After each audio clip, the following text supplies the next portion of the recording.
सुंदरी और राक्षस परी कहानी। ब्यूटी एंड द बीस्ट फेरी तले। एक नगर में एक धनी व्यापारी रहता था। उसकी 3 बेटियां थीं। बड़ी बेटी का नाम ब्लिस, मंझली का नाम ब्लॉसम और सबसे छोटी बेटी का नाम ब्यूटी था। तीनों बहनों में ब्यूटी सबसे सुंदर थी। इस कारण उसकी दोनों बड़ी बहनें उससे जला करती थीं। स्वभाव से ब्यूटी नम्र और दयालु थी, जबकि दोनों बड़ी बहनें गुस्सैल, लालची और स्वार्थी थीं। एक दिन व्यापारी को ये संदेश मिला कि उसके सामानों से लदे जहाज समुद्री तूफान के कारण समुद्र में डूब गए हैं। इससे उसे बहुत बड़ा नुकसान हुआ। उसका पूरा व्यवसाय बर्बाद हो गया।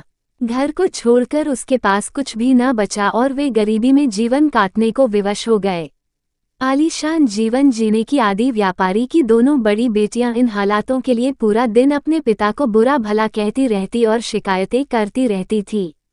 वे घर का कोई काम नहीं करती थी, लेकिन ब्यूटी इस हालातों में भी खुश थी। वह पूरे दिन घर का काम करती और साथ ही अपने पिता को भी खुश रखने की कोशिश करती थी। कुछ महीनों बाद एक दिन व्यापारी को पता चला कि उसका एक जहाज बंदरगाह पर पहुंच गया है। उसके तुरंत ही बंदरगाह जाने की तैयारी कर ली। जाने से पहले उसने अपनी तीनों बेटियों से पूछा कि वापसी में वो उनके लिए क्या लेकर आए।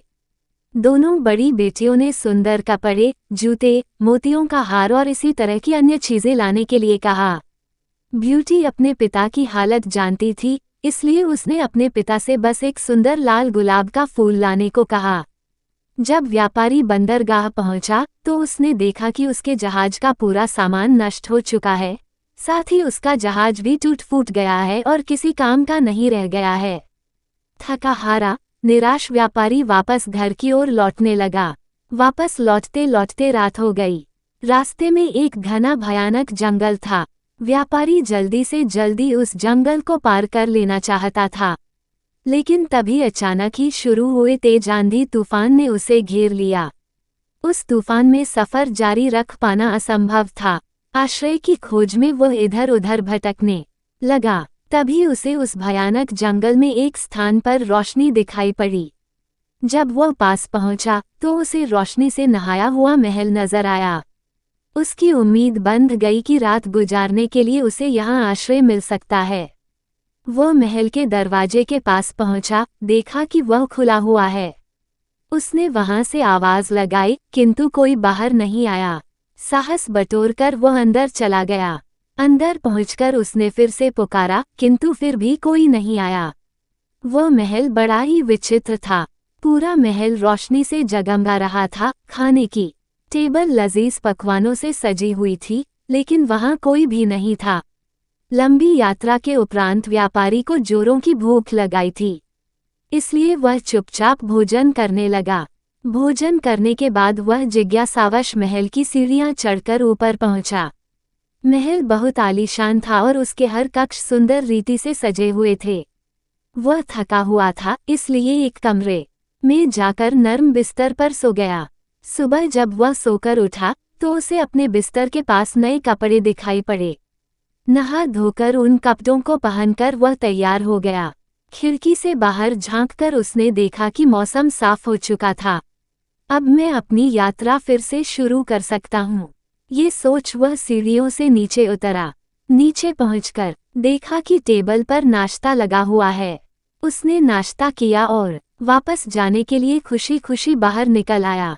का बगीचा दिखाई पड़ा, जहां गुलाब के विभिन्न रंगों के सुंदर फूल खिले हुए थे, जिन्हें देख उसे ब्यूटी से किया हुआ वादा याद आ गया। उसने सोचा कि मैं अपनी दोनों बड़ी बेटियों की इच्छा तो पूरी नहीं कर सका, पर कम से कम ब्यूटी की इच्छा तो पूरी कर ही सकता हूँ। ये सोचकर जैसे ही उसने लाल गुलाब का फूल तोड़ने के लिए हाथ बढ़ाया, उसे एक भयानक हंसी सुनाई पड़ी। डर के मारे उसने अपने हाथ पीछे खींच लिए। उसने देखा उसके सामने एक डरावना राक्षस खड़ा है। उस राक्षस की आंखें अंगारों की तरह लाल थी। व्यापारी को घूरते हुए वह गुस्से में गुर्राया, दुष्ट व्यक्ति, मैंने तुम्हें अपने महल में आश्रय दिया, खाने के लिए लजीज भोजन दिया, सोने के लिए नर्म बिस्तर दिया और पहनने के लिए नए कपड़े दिए। मेरे इन एहसानों के बदले मुझे धन्यवाद देने के बजाय तुम मेरे बगीचे से फूल चुरा रहे हो। कितने एहसान फरामोश हो तुम। अब मैं तुम्हें जीवित नहीं छोड़ूंगा। डर से कांपते हुए वह व्यापारी राक्षस के पैरों पर गिर पड़ा और क्षमा याचना करने लगा, मुझे क्षमा कर दो, मुझे क्षमा कर दो। मैं ये गुलाब का फूल अपने लिए नहीं तोड़ रहा था, बल्कि अपनी बेटी के लिए तोड़ रहा था, जिसे मैंने एक लाल गुलाब का फूल लाने का वादा किया था। मुझे मत मारो, तुम जैसा कहोगे मैं वैसा ही करूंगा। व्यापारी की याचना पर राक्षस बोला, ठीक है, मैं तुम्हें एक शर्त पर बख्शता हूँ कि तुम अपनी उस बेटी को यहाँ मेरे पास लेकर आओगे, जिसके लिए तुम मेरे बगीचे से फूल तोड़ रहे थे। डरे हुए व्यापारी ने उस समय अपनी जान बचाने के लिए राक्षस की बात मान ली और अपनी बेटी को उसके पास लाने का वादा कर वो वहां से निकल गया। उसे भीगी हुई थी, वो बहुत डरा हुआ था। पूछने पर उसने अपने साथ हुई पूरी घटना विस्तार से बता दी। पूरी बात सुनने के बाद ब्यूटी बोली, पिताजी, आप चिंता मत कीजिए, आपकी जान बचाने के लिए मैं कुछ भी करूंगी। अपने वादे के अनुसार आप मुझे उस राक्षस के महल में ले चलिए। तुम मुझे बहुत प्यार करती हो ब्यूटी, ये मैं जानता हूँ, लेकिन मैं कितना स्वार्थी पिता कहलाऊंगा जो अपनी जान बचाने के लिए अपनी बेटी को उस राक्षस को सौंप देगा। व्यापारी रोते हुए बोला, पिताजी, आपकी जान बचाने का यही एक रास्ता है, हम कुछ कर भी नहीं सकते, आप मुझे उस राक्षस के महल में ले चलिए। ब्यूटी ने अपने पिता को समझाया। दुखी मन से व्यापारी ब्यूटी को उस राक्षस के महल में छोड़ आया। शुरू में ब्यूटी उस राक्षस के भयानक रूप रंग को देखकर डर गई, लेकिन उस राक्षस का ब्यूटी के प्रति व्यवहार बहुत अच्छा था। उसने ब्यूटी को ढेर सारे नए कपड़े और गहने दिए, उसे एक बहुत ही सुंदर कमरे में रखा। वो उसका बहुत ख्याल रखने लगा, जिससे धीरे धीरे ब्यूटी का डर खत्म हो गया। शुरू में राक्षस चुपचाप दूर से ब्यूटी को देखा करता था, फिर धीरे धीरे उसने उससे बातें करनी शुरू की। ब्यूटी को भी राक्षस से बात करना अच्छा लगने लगा। दिन गुजरते रहे और दोनों बहुत अच्छे दोस्त बन गए। राक्षस ब्यूटी को चाहने लगा था, लेकिन अपनी बदसूरती के कारण उससे अपनी मन की बात कहने से डरता था। फिर भी एक दिन उसने हिम्मत करके ब्यूटी को अपने मन की बात बता दी और उसके सामने विवाह का प्रस्ताव रख दिया। इस प्रस्ताव पर ब्यूटी आश्चर्य में पड़ गई। उसे समझ नहीं आया कि राक्षस को क्या उत्तर दे। वह सोच में पड़ गई, वह कैसे उस बदसूरत राक्षस से विवाह कर सकती थी, लेकिन वह उसकी भावनाओं को भी ठेस नहीं पहुंचाना चाहती थी, क्योंकि वह उसके प्रति दयालु था और उसने उसके पिता के प्राण भी नहीं लिए थे। ब्यूटी घबराते हुए बोली, मैं इसका अभी कोई उत्तर नहीं दे सकती। ब्यूटी की बात पूरी होने के पहले ही राक्षस उसका उत्तर समझ गया और उसकी बात काटकर बोला, कोई बात नहीं ब्यूटी, मैं तुम्हारी स्थिति समझता हूँ, मुझे तुम्हारी बात का बुरा भी नहीं लगा है। इतना कहकर वह वहां से चला गया। दिन गुजरते गए, दोनों ने इस बारे में फिर कोई बात नहीं की। ब्यूटी को वहां कोई तकलीफ नहीं थी, लेकिन वह अपने पिता और बहनों को बहुत याद किया करती थी। ऐसे ही एक दिन वह उन्हें याद कर उदास बैठी हुई थी। तभी राक्षस वहां आया और उसकी उदासी का कारण पूछा। ब्यूटी ने उसे बताया कि वह अपने परिवार को याद कर रही है। राक्षस ब्यूटी का दुख समझ गया और उसने उसे एक जादुई आईना दिया, जिसमें वह जब चाहे अपने पिता और बहनों को देख सकती थी। ब्यूटी उस आईने को पाकर बहुत खुश हुई। अब जब भी उसका मन करता, वह उसमें अपने परिवार को देख लेती थी। एक दिन ब्यूटी ने उस आईने में देखा कि उसके पिता बहुत बीमार हैं और मरने की कगार पर है। वह दुखी हो गई। उसने राक्षस से विनती की कि वह उसे उसके पिता से मिलने के लिए जाने दे। वह आखिरी बार उनसे मिलना चाहती है। पता नहीं फिर कभी वह उन्हें देख पाए या ना। पहले तो राक्षस ने मना कर दिया, लेकिन फिर ब्यूटी के आंसू देखकर उसका मन पिघल गया और उसने उसे जाने की इजाज़त दे दी। उसने ब्यूटी से कहा, मैं तुम्हें अपने पिता के पास जाने की इजाज़त देता हूँ, लेकिन इस शर्त पर कि तुम्हें 7 दिन के भीतर मेरे वापस आना होगा, नहीं तो मैं तुम्हारी याद में मर जाऊंगा। ब्यूटी ने राक्षस से वादा किया कि वह अपने पिता को देखकर 7 दिन में वापस लौट आएगी। राक्षस ने उसे एक अंगूठी दी और कहा कि जब वह यह अंगूठी अपनी उंगली से उतारेगी, वह वापस इस महल में होगी। ब्यूटी ने वह अंगूठी पहन ली। अगले दिन जब वह सोकर उठी तो उसने खुद को अपने पिता के घर पर पाया। वह सीधे जाकर अपने पिता से मिली। पिता ब्यूटी को देखकर बहुत खुश हुआ। वास्तव में वह ये सोचकर बीमार पड़ गया था कि उसकी बेटी एक राक्षस की कैद में है। ब्यूटी ने उसे राक्षस के बारे में विस्तार से बताया कि वो उसके साथ बहुत अच्छा व्यवहार करता है और उसे कोई तकलीफ नहीं होने देता। ब्यूटी की खैरियत जानकर व्यापारी धीरे धीरे ठीक होने लगा। वहां रहते हुए ब्यूटी को राक्षस की याद आने लगी।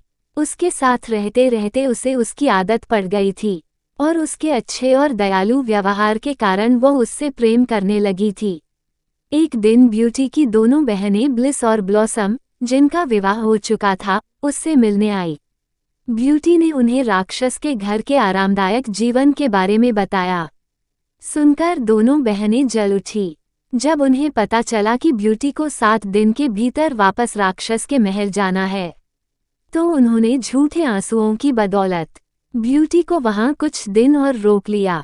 वास्तव में यह उनकी योजना थी ताकि राक्षस को ब्यूटी पर गुस्सा आए और वह उसे मार डाले। उधर राक्षस ब्यूटी का इंतजार कर रहा था।